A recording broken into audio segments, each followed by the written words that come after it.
जब विक्रम लैंडर ने कामयाबी से लूनर साउथ पोल को छुआ तो इसने इंडिया को दुनिया का पहला कंट्री बना दिया जो चांद के लूनर साउथ पोल पे पहुंचा। लेकिन नो डाउट ये बहुत बड़ा प्राइड है इंडिया के लिए, और इस प्राइड के अलावा दोस्तों इसमें बहुत सारे फायदे देने हैं इंडिया को, वो हम आगे जाकर बात करेंगे। लेकिन दोस्तों ये कहानी शुरू हुई थी 22 अक्टूबर 2008 को, जब चंद्रयान 1 लॉन्च किया गया। चंद्रयान 3 के मामले में इसरो के चेयरमैन एस सोमनाथ ने कहा किलोमीटर फी घंटा की रफ्तार से अगर क्रैश भी हो जाए ना तो भी ये जो मिशन है वो सक्सेसफुल हो जाएगा। लेकिन दोस्तों बात करते हैं इंडिया ऐसे स्पेस मिशंस करके कौन कौन से फायदे हासिल कर सकता है। जो पहले हंसते थे इंडिया के ऊपर, अब वो इंडिया से मदद लेंगे। अमेरिका वो क्या प्लान कर रहा है, चाइना, रशिया, ऐसे कंट्रीज जो हैं वो फ्यूचर के अंदर कैसे खलाई मिशंस करने का सोच रहे हैं, अब हम उसको देख लेते हैं। तो दोस्तों नासा के एडमिनिस्ट्रेटर नेल्सन वो कहते हैं कि हमें इस एरिया पर बहुत जल्दी पहुंचना होगा, क्योंकि अगर चीन वहां पर पहुंच जाता है तो वो इस एरिया पर परमानेंट कब्जा कर सकते हैं। तो बिल नेल्सन ने कहा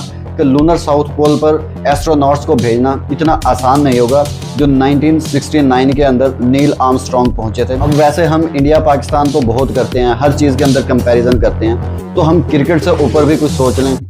अस्सलाम वालेकुम दोस्तों, चंद्रयान 3 14 जुलाई 2023 को 2:35 पे सतीश धवन स्पेस सेंटर से लॉन्च किया गया था, जो बुध 23 अगस्त 2023 को 6:04 पर कामयाबी से लैंड कर गया। दोस्तों जब विक्रम लैंडर ने कामयाबी से लूनर साउथ पोल को छुआ तो इसने इंडिया को दुनिया का पहला कंट्री बना दिया जो चांद के लूनर साउथ पोल पे पहुंचा दोस्तों, और दुनिया का चौथा कंट्री बन गया जिसने चांद पर सॉफ्ट लैंडिंग की। दोस्तों इससे पहले रशिया, चाइना और अमेरिका ही कामयाबी से सॉफ्ट लैंडिंग करा चुके थे, अब इंडिया भी इस लिस्ट में शामिल हो चुका है। लेकिन नो डाउट ये बहुत बड़ा प्राइड है इंडिया के लिए, और इस प्राइड के अलावा दोस्तों इसमें बहुत सारे फायदे देने हैं इंडिया को, वो हम आगे जाकर बात करेंगे। देखिए दोस्तों ये कहानी शुरू हुई थी 22 अक्टूबर 2008 को, जब चंद्रयान 1 लॉन्च किया गया था। ये तकरीबन इसने 95% जो प्लान्ड ऑब्जेक्टिव्स थे वो हासिल कर लिए थे, और ये तकरीबन 2 साल का मिशन था दोस्तों।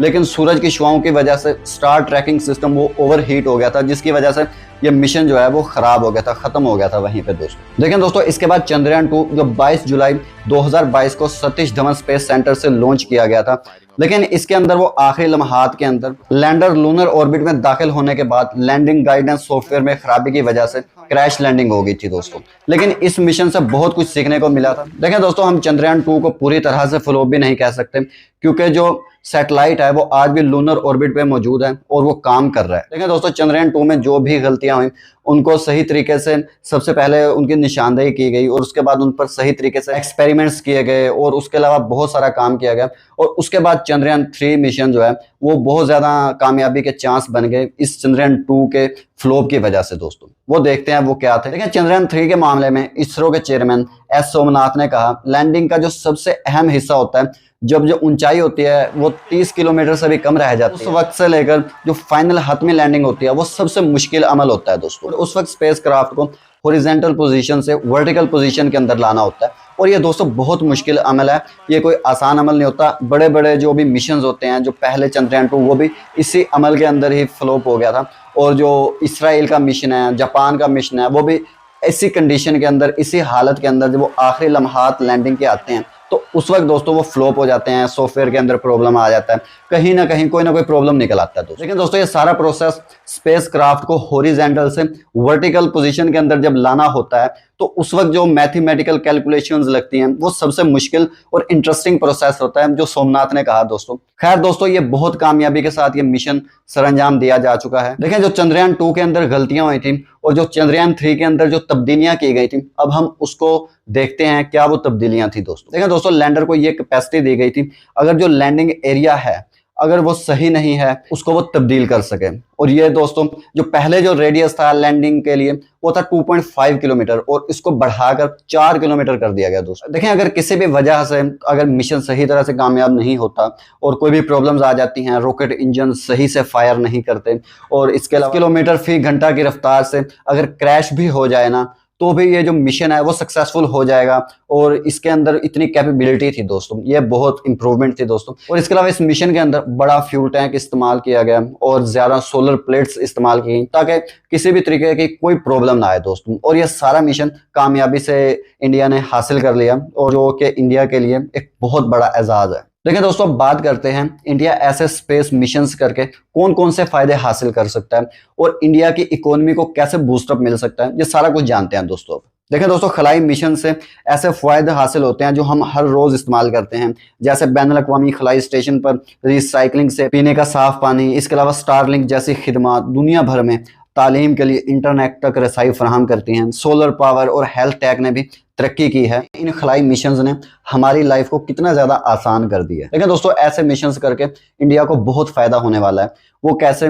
वो जो स्पेस इकोनॉमी है वो अब इंडिया की 2025 तक एक्सपेक्ट की जा रही है कि वो $13 बिलियन को टच करेगी। देखिए, इस कामयाबी से जो नई यूथ है वो भी इंटरेस्ट लेगी, उनके लिए नए मौके आ गए हैं।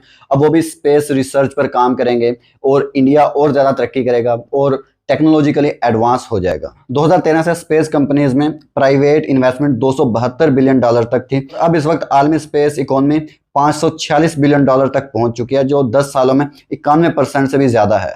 देखें दोस्तों, चांद पर कामयाब लैंडिंग इंडिया की टेक्निकल एक्सपर्टीज को जाहिर करती है। देखें दोस्तों, बाज़ाहिर तो आसान है लेकिन ये बहुत मुश्किल अमल है चांद पर लैंड करना। और नासा ने जो अपोलो प्रोग्राम्स किए थे उन्होंने भी बहुत मुश्किलात फेस की थी। रशिया ने अब रिसेंट डेज के अंदर इंडिया के मुकाबले के अंदर साउथ पोल पर पहुंचना चाहा था लेकिन वो नाकाम हो गए आखिरी लम्हात के अंदर आकर। तो ये दोस्तों एक बहुत मुश्किल अमल है और जिसकी वजह से टेक्निकल एक्सपर्टीज इंडिया की बहुत ज़्यादा दुनिया मानेगी। और जो पहले हंसते थे इंडिया के ऊपर, अब वो इंडिया से मदद लेंगे। इस मिशन की कामयाबी से पूरी इंडिया की जो इमेज है पूरी दुनिया के अंदर वो बहुत अच्छी गई है और इसकी वजह से फॉरेन इन्वेस्टमेंट है वो भी आएगी। और जो दूसरे कंट्रीज होते हैं वो देखते हैं कि कंट्री कैसा है, एडवांस है। अगर टेक्नोलॉजिकली एडवांस होता है अगर कोई कंट्री, तो वहां पर फॉरेन इन्वेस्टमेंट ऑटोमेटिकली ज़्यादा बढ़ती है। वहां पर जो मौके हैं वो ज़्यादा होते हैं और जिससे इंडिया की ओवरऑल इकोनॉमी है उस पर बहुत बेहतर असर होने वाला है फ्यूचर के अंदर। देखें, इस चंद्रयान 3 की कामयाबी से जो सबसे बड़ा फायदा हो रहा है वो पूरी दुनिया की खलाई कंपनीज और खलाई मिशन जो करते हैं उनको होगा दोस्तों। क्योंकि जिस एरिया पर यह पहुंचा है वहां पर आज तक कोई नहीं पहुंच सका था। वहां पर अगर बर्फ और पानी मिलने के चांसेस हैं, अगर वहां पर पानी मिल जाता है तो फ्यूचर के अंदर वहां पर रॉकेट्स के लिए वो पानी इस्तेमाल किया जा सकता है और वहां पर खलाई स्टेशन बन सकते हैं। और ये एक बहुत बड़ा एज है पूरी दुनिया को जो इंडिया ने करके दिखाया दोस्तों। ये सबसे बड़ा फायदा है। देखें दोस्तों, अब हम बात करेंगे अमेरिका, वो क्या प्लान कर रहा है। चाइना, रशिया, ऐसे कंट्रीज जो हैं वो फ्यूचर के अंदर कैसे खलाई मिशंस करने का सोच रहे हैं, अब हम उसको देख लेते हैं थोड़ा सा। तो नासा आर्टेमिस मिशन 2025 में अपने खलाबाजों को मून के लूनर साउथ पोल पर भेजने की तैयारी कर रहा है। क्योंकि दोस्तों ये एरिया बहुत ज़्यादा इंपॉर्टेंट है, क्योंकि यहाँ पर पानी होने के चांसेस हैं। पानी को रॉकेट के लिए इस्तेमाल किया जा सकता है। इससे चांद पर परमानेंट बेस कायम हो सकती है और मरीख और इससे आगे जाने के लिए लॉन्च पैड के तौर पर भी ये इलाका इस्तेमाल किया जा सकता है। लेकिन दोस्तों, जो चीन है वो भी मुकाबले के अंदर आ रहा है और वो भी लूनर साउथ पोल पर पहुंचने की तैयारी कर रहा है, अपने खलाबाजों को वहां पर भेजेगा। और जो कि इन दोनों के दरमियान रेस है दोस्तों। देखिए दोस्तों, नासा के एडमिनिस्ट्रेटर नेल्सन वो कहते हैं कि हमें इस एरिया पर बहुत जल्दी पहुंचना होगा, क्योंकि अगर चीन वहां पर पहुंच जाता है तो वो इस एरिया पर परमानेंट कब्जा कर सकता है और फ्यूचर के अंदर, क्योंकि जो वहां के रिसोर्सेज हैं इन्होंने तो दस्तखत किए हुए हैं अमेरिका ने और ऐसे मुआहदे कर रखे हैं कि वो फ्यूचर के अंदर वो जो वहां से जो भी रिसोर्सेज होंगे वो सब कुछ शेयर करेगा। लेकिन जो चीन है उसका किसी के साथ कोई मुआहदा नहीं, जिसकी वजह से उनको बहुत खतरा है और वो किसी भी हाल में और वो पहले पहुंचना चाहते हैं चीन से दोस्तों। देखें दोस्तों, बिल नेल्सन ने कहा कि लूनर साउथ पोल पर एस्ट्रोनॉट्स को भेजना इतना आसान नहीं होगा जो 1969 के अंदर नील आर्मस्ट्रांग पहुंचे थे। वहां पर गड़े और रोशनी मौजूद थी, लेकिन ये वो एरिया है जहां पर रोशनी का कभी तस्वुर भी नहीं है और वहां पर बहुत खतरनाक एरिया हो सकता है। वहां पर पहुंचना बहुत मुश्किल है। तो जो रेस वो फिर से चालू हो चुकी है, जो पहले आज से 60 साल पहले रशिया और अमेरिका के दरमियान चलती थी, आज ये China, Russia, India, US, NASA के दरमियान रह चुकी है। लेकिन दोस्तों, नो डाउट इंडिया बहुत आगे पहुंच चुका है। अब वैसे हम इंडिया पाकिस्तान तो बहुत करते हैं, हर चीज़ के अंदर कंपैरिजन करते हैं, तो हम क्रिकेट से ऊपर भी कुछ सोच लें और कुछ हम ये भी देख लें कि इंडिया कितना आगे जा चुका है स्पेस इंडस्ट्री के अंदर, और हम लोग इन कर्जों से बाहर निकलें थोड़ा सा, तो ये हमारे लिए बेहतर हो।